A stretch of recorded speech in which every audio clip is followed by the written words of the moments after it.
Bismillahirrahmanirrahim. Assalamualaikum warahmatullahi wabarakatuh. Alhamdulillahirabbil alamin wassalatu wassalamu ala asyrafil anbiya'i wal mursalin sayyidina Muhammadin wa ala alihi washabbihi ajmain amma ba'du.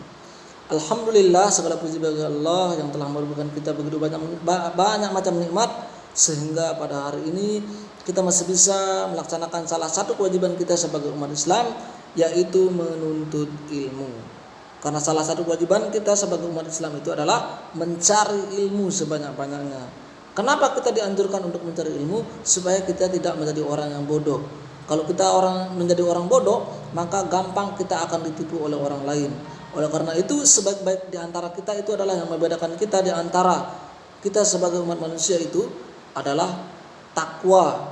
Dalam artian bagaimana orang mendapatkan predikat takwa itu, tentunya dengan mencari ilmu. Baiklah anak-anakku soleh dan solehah, selanjutnya salawat dan salam tak lupa juga kita haturkan kepada baginda kita, sang suri tauladan kita, yaitu Nabi Muhammad sallallahu alaihi wasallam. Ya, semoga kita yang senantiasa menjalankan sunnah-sunnah Rasulullah sallallahu alaihi wasallam, salah satunya yang biasanya kalian lakukan di rumah itu, dan biasanya kalian diperintahkan oleh wali kelas kalian, guru-guru kalian, bahkan orang tua kalian untuk senantiasa sholat duha. Nah, sholat duha itu adalah merupakan salah satu sunnah yang Rasulullah anjurkan kepada umatnya. Makanya oleh karena sebab itu, kita yang senantiasa yang biasanya menjalankan sholat sunnah duha tadi itu, semoga di akhir kelak nanti kita akan diberikan syafaatnya oleh Nabi Muhammad sallallahu alaihi wasallam. Amin ya rabbal alamin. Karena sesungguhnya nanti kalau sudah di akhirat tidak ada sebuah naungan yang akan diberikan kepada kita selain daripada syafaat Nabi Muhammad sallallahu alaihi wasallam. Oleh karena itu, Ustaz harapkan kepada anak-anakku soleh dan solehah, jangan pernah bosan untuk melaksanakan atau menunaikan sunnah-sunnah Rasulullah sallallahu alaihi wasallam yang telah diajarkan kepada kita semua. Ya, baiklah anak-anakku soleh dan solehah. Untuk itu sekarang sebelum kita melanjutkan ke materi berikutnya, maka terlebih dahulu marilah kita membuka pelajaran kita ini dengan melafazkan basmalah. Bismillahirrahmanirrahim. Seperti biasa, kita akan belajar ad-darsul lughatil arabiyyah, pelajaran bahasa Arab. Ya, pelajaran bahasa Arab ini adalah salah satu pedoman kita untuk mempelajari agama Islam. Ya, kalau kalian kepingin mengetahui lebih dalam pelajaran agama Islam itu, maka pelajari kitabnya, bukan bukunya. Karena nanti kalau sudah kita belajar kitabnya, tentunya di sana ada banyak bahasa Arab, rata-rata semua bahasa Arab yang digunakan. Nah, bagaimana caranya kita memahami? Maka marilah kita belajar dari sekarang. Oke? Tetap semangat untuk belajar bahasa Arab. Nah, masih ke materi yang kelima, ya, ad-darsul khamis, pelajaran yang kelima. Ustaz akan ulangi dulu. Ustaz akan merjakan kembali kosakata yang pernah kalian pelajari pada minggu lalu. Kemudian kita akan lanjutkan ke materi berikutnya. Karena pada dasarnya ilmu itu kalau kita tidak ikat, kalau kita tidak sering memurjakan, maka akan hilang. Ya, sama seperti hafalan kalian menghafal Al-Quran. Kalau kalian malas murjaah, maka secara tidak langsung hafalan itu akan hilang. Ya. Nah, sekarang kita akan murjakan dulu kosakatanya. Nah, ini sudah Ustaz sampaikan pentingnya orang belajar bahasa Arab itu seperti apa, ya. Sebagaimana yang dikatakan oleh Imam Syafi'i, tidak bosan-bosannya juga Ustaz akan sampaikan kembali. Imam Syafi'i rahimahullah berkata, bahasa yang dipilih oleh Allah adalah bahasa Arab. Maka Allah menurunkan kitabnya yang mulia dengan bahasa Arab, dan Allah jadikan bahasa Arab itu sebagai bahasa penduduk para nabi, yaitu Nabi Muhammad sallallahu alaihi wasallam. Oleh karena itu, kami katakan bagi setiap yang mampu belajar bahasa Arab, maka sepantasnya bagi dia untuk belajar bahasa Arab, karena itu adalah bahasa yang paling utama. Al-mufradatu, yaitu kosakata. Seperti biasa kita akan membacakan kosakatanya kalian dulu, ya. Jangan lupa senyum. Nah, senyum adalah ibadah. Oke. Usrati artinya adalah keluargaku. Abi Abdullah, bapakku Abdullah. Ummi Aminah, ibuku Aminah. Ana Ahmad, saya Ahmad. Yang berikutnya, ukhti Salma, saudariku Salma. Ammi Hasan, pamanku Hasan. Ammati Fatimah, bibiku Fatimah.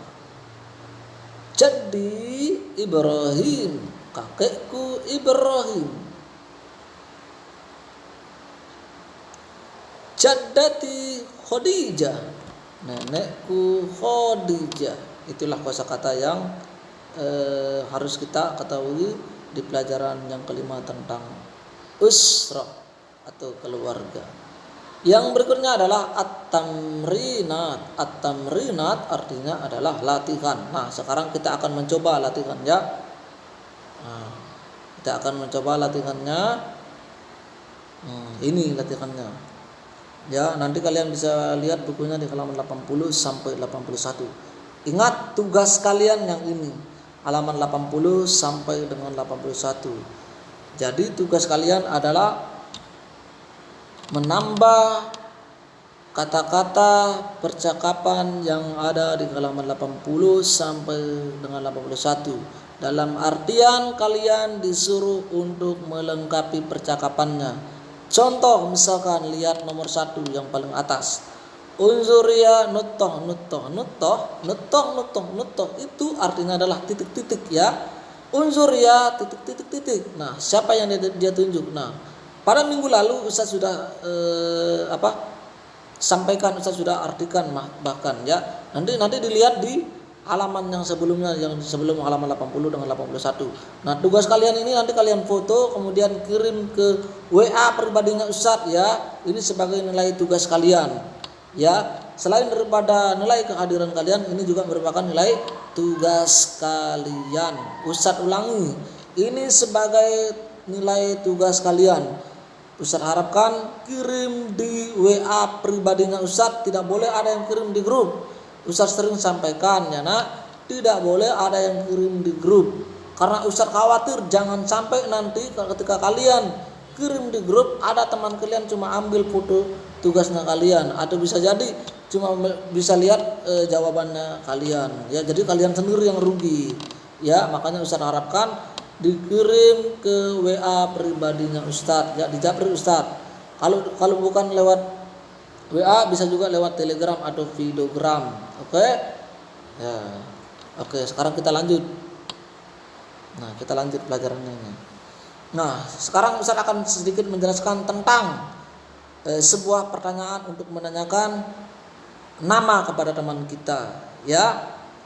Oke. Caranya adalah sekarang perhatikan kolom yang ada di bawah ini. Ya, perhatikan kolomnya. Ma itu artinya adalah siapa. Nah, itu saya sudah artikan. Hal itu artinya adalah apakah. Oke.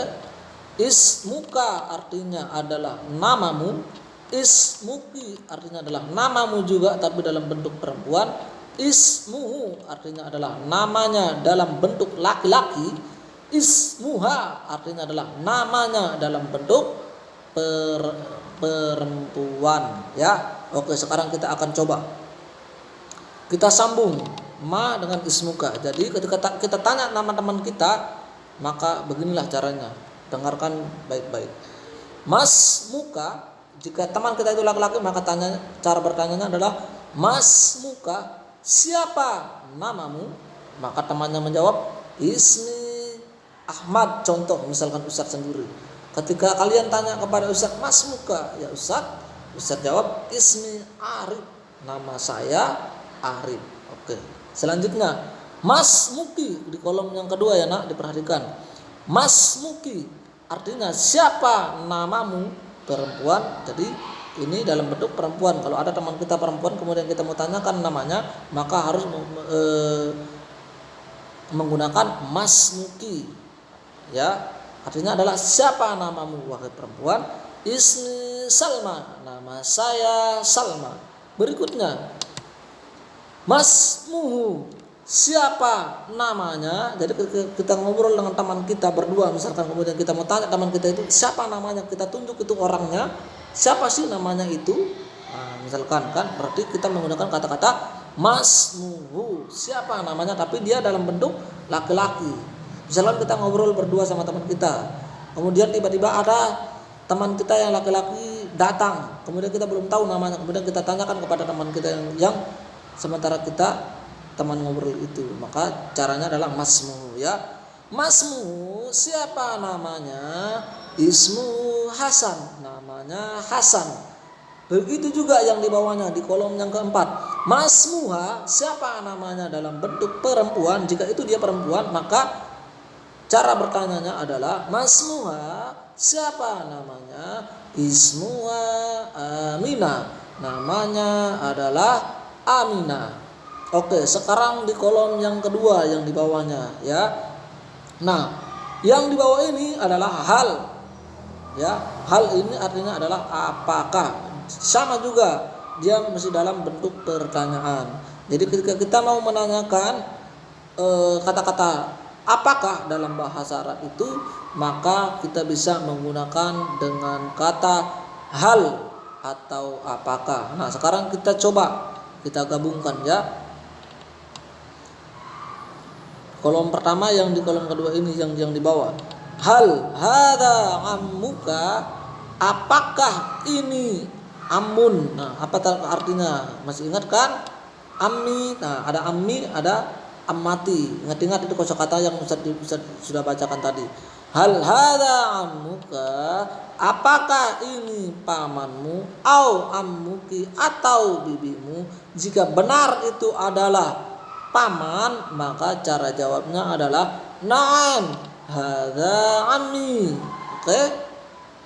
Nah, tapi jika seandainya itu bukan paman ataupun bibi, maka cara jawabnya adalah la, tidak, hadza, baru kita tunjuk siapa sebenarnya dia ini kalau bukan paman kita. Nah, misalkan dia adalah bapak kita, berarti la hadza abi, oh tidak, ini bapakku. Oke. Yang kedua yang di bawahnya sekarang. Hal hadhihi ammatuka. Ya, Ustaz ulangi. Hal hadhihi ammatuka au ammatuki. Nah, ini sebenarnya artinya sama ini. Ya, artinya bibi sebenarnya ini. Nah, cuman dua kali ditulis dia ini. Oke. Bisa ulangi. Hal hadhi ammatuka au ammatuki, apakah ini bibimu? Maka jika dia jawabannya benar, maka cara jawabnya adalah na'am hadhihi ammati. Ya, ini adalah bibiku. Kalau seandainya bukan dia itu adalah bibi kita, melainkan dia adalah ibu kita, maka cara jawabnya adalah la hadhihi ummi, tidak, ini adalah ibuku, ya. Insyaallah paham semua, ya. Sampai di sini dulu pelajaran kita pada hari ini. Ustaz ulangi, jangan sampai lupa tugas kalian di halaman berapa tadi?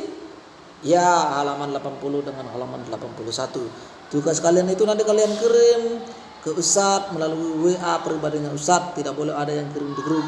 Ustaz ulangi, tidak boleh ada yang kirim di grup, ya. Nah, itu tugas kalian sebagai nilai tugas kalian, ya. Sekian dari Ustaz. Wassalamualaikum warahmatullahi wabarakatuh.